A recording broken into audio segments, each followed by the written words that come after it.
কখনো ভেবেছেন কিভাবে প্রকৃতি ইতিহাসের পথ পরিবর্তন করতে পারে? আজ আমরা ইতিহাসের অন্যতম প্রাণঘাতী প্রাকৃতিক বিপর্যয়ের দিকে তাকাচ্ছি, ভোলা ঘূর্ণিঝড়। এটি শুধুমাত্র একটি আবহাওয়ার ঘটনা ছিল না, এটি ছিল একটি মোড় ঘোরানোর মুহূর্ত। ১৯৭০ সালের ১২ই নভেম্বর ভোলা ঘূর্ণিঝড় পূর্ব পাকিস্তানের উপকূলে আঘাত হানে অকল্পনীয় শক্তি নিয়ে, যা বর্তমানে বাংলাদেশ। ধীরে ধীরে বাতাসের গতি পৌঁছায় ১১৫ মাইল প্রতি ঘণ্টায় এবং ২০ ফুট উচ্চতার জলোচ্ছ্বাস নিম্নাঞ্চলীয় ডেল্টা অঞ্চলকে প্লাবিত করে। এই ধ্বংস ছিল ভয়াবহ। প্রায় ৩ লক্ষ থেকে ৫ লক্ষ মানুষের মৃত্যু হয়। এটি এখনও পর্যন্ত রেকর্ড করা সবচেয়ে প্রাণঘাতী ঘূর্ণিঝড়। কিন্তু ভোলা ঘূর্ণিঝড় শুধুমাত্র একটি মানবিক সংকট ছিল না, এটি ছিল একটি রাজনৈতিক অনুঘটক।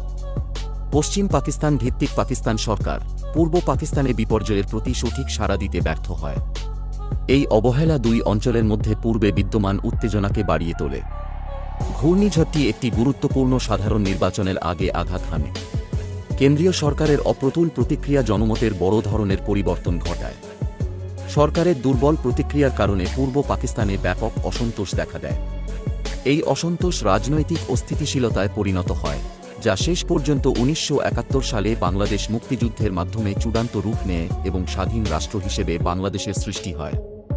ভোলা ঘূর্ণিঝড় আমাদের মনে করিয়ে দেয় কিভাবে আমাদের পৃথিবী পরস্পর সংযুক্ত এবং ভঙ্গুর। একটি প্রাকৃতিক বিপর্যয় শুধু ভৌগোলিক মানচিত্রকেই নয়, দক্ষিণ এশিয়ার রাজনৈতিক মানচিত্রকেও পরিবর্তন করেছে। এটি প্রকৃতির শক্তি এবং মানব আত্মার স্থিতিস্থাপকতার একটি উজ্জ্বল উদাহরণ। যদি এই তথ্যটি আপনাকে মুগ্ধ করে, তাহলে আরও ইতিহাসের গুরুত্বপূর্ণ মুহূর্তগুলো জানতে আমাদের চ্যানেল সাবস্ক্রাইব করুন। নোটিফিকেশন বেল চাপুন যাতে কোনো আপডেট মিস না হয়। ধন্যবাদ দেখার জন্য।